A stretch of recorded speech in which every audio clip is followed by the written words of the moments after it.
इसके पहले आप लोग को काल पढ़ाया जा रहा था। तो काल में मैंने काल के भेद पढ़ा दिए थे और काल के 3 भेद होते, वर्तमान काल, भूतकाल, भविष्यत काल। तो मैंने वर्तमान काल को पढ़ा के ख़त्म भी कर दिया था और मैंने ये भी कहा था कि एक एक टॉपिक मैं अच्छे से समझाऊंगी, तो वर्तमान काल खत्म हो गया था।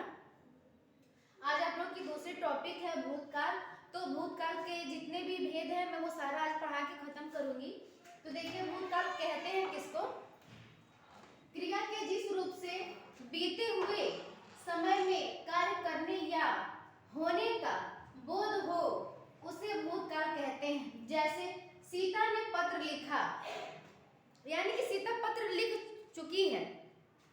आंटी ने स्वेटर बुन लिया, यानी कि आंटी ने स्वेटर बुन लिया है। मैं खाना खा चुकी होंगी, मैंने बहुत पहले खाना खा लिया, यानी कि वो बीत चुका है। ठीक है, यानी कि बीती हुई बातों को हम कहते हैं भूतकाल।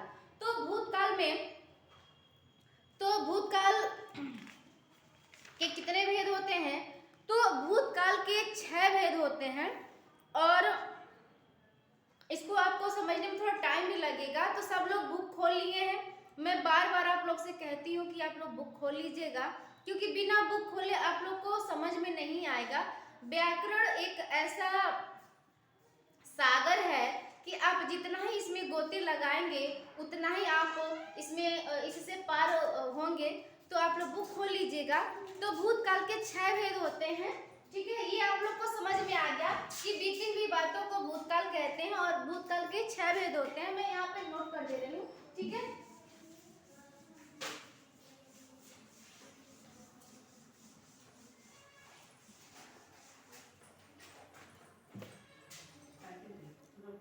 भूतकाल का पहला जो भेद होता है वो होता है सामान्य भूतकाल।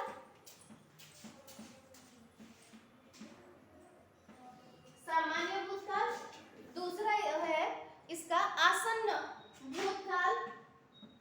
केवल मैं ये लिख रही हूँ, भूतकाल नहीं लिख रही हूँ। ठीक है, तीसरा आपका है पूर्ण भूतकाल। चौथा है अपूर्ण।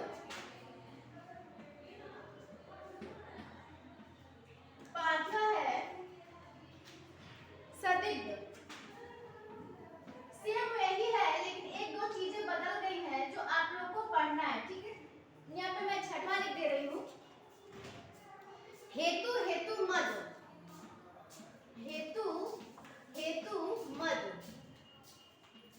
भूतकाल। ठीक है, ये आपका हो गया सामान्य भूतकाल। दूसरा हो गया आसन्न भूतकाल। तीसरा हो गया पूर्ण भूतकाल। चौथा हो गया अपूर्ण भूतकाल। पांचवा हो गया आसन्न भूतकाल और छठवा हो गया हेतु मद भूतकाल। ठीक है, अब एक एक करके समझते हैं कि कैसे कैसे इसको क्या करना है। तो सामान्य भूतकाल का ये होता है कि क्रिया के जिस रूप से बीते हुए समय में कार्य के सामान्य रूप से होने का बोध हो उसे हम कहते हैं सामान्य भूतकाल।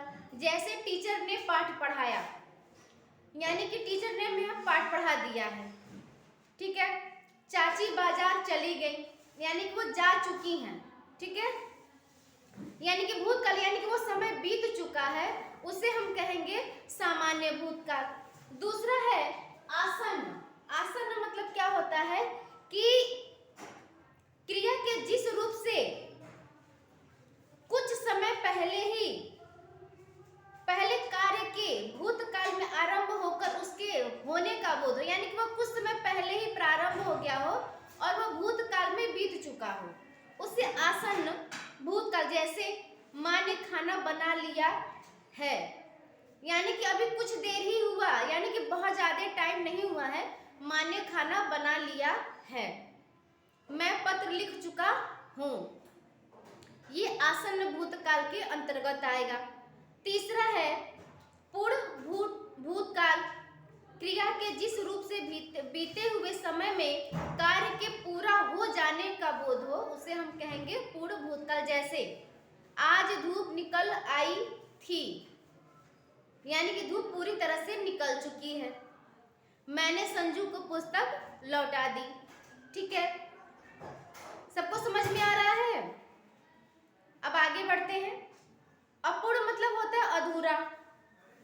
क्रिया के जिस रूप से बीते हुए समय में कार्य के भूतकाल में आरंभ होकर उसके पूरा होने का बोध ही न हो, उसे हम बोलते हैं अपूर्ण भूतकाल। जैसे लड़की रो रही थी, लड़की अभी रो रही है या नहीं रो रही है या किसी को पता नहीं है, ठीक है, तो इसे बोलते हैं अपूर्ण, यानी कि किसी को नहीं पता है कि अभी रो रही है कि रो रही थी या रो रही होगी।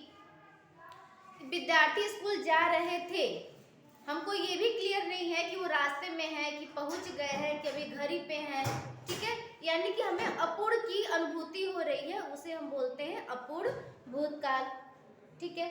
अब अगला है सदिग्ध, यानी कि संदेह की स्थिति। सेम वही चल रहा है जो वर्तमान काल में हमने समझा, लेकिन उसमें वर्तमान काल में चल रहा था लेकिन इसमें हो चुका है, ठीक है। तो संदिग्ध में है कि क्रिया के जिस रूप से बीते हुए समय में किसी कार्य के होने का संदेह हो, उसे हम संदिग्ध भूतकाल कहते हैं। जैसे पुलिस ने चोर को पकड़ा होगा, ये क्लियर नहीं है कि पकड़ लिया होगा या पकड़ा जा चुका होगा, नहीं, पकड़ा होगा, उसे हम कहेंगे संदिग्ध भूतकाल। पिताजी ने रामू को डांटा होगा, कि ये भी क्लियर नहीं है कि पिताजी ने रामू को डांटा है कि नहीं है, ठीक है, ये आपका हो गया संदिग्ध भूतकाल। लास्ट में आपका है हेतु हेतु मद भूतकाल। इसका है क्रिया के जिस रूप से बीते हुए समय में एक कार्य दूसरे कार्य पर निर्भर हो, यानी कि एक कार्य दूसरे कार्य पर निर्भर हो, उसे हम बोलते हैं हेतु हेतु मद भूतकाल। जैसे उसने बहुत मेहनत की तभी तो इंजीनियर बन पाया, यानी कि उसने पहला उसका क्या है, एक उसका कार्य उसने बहुत मेहनत की और उसी मेहनत के बलबूते वह इंजीनियर बन पाया। अगर उसने परीक्षा नहीं दी होती तो वह फेल हो गया होता, यानी कि उसने परीक्षा दी तो वह फेल हो गया, यानी कि उसने एक कार्य किया तभी तो वह दूसरे कार्य पे वह सफल हो पाया। तो ये आपका हो गया हेतु हेतु मद भूतकाल, ठीक है। तो ये आपका भूतकाल भी आज समाप्त हो गया। अब आपका बचता है भविष्य काल, तो ये मैं आपको नेक्स्ट वीडियो में पढ़ाऊंगी। आज के लिए केवल इतना ही। Have a nice day.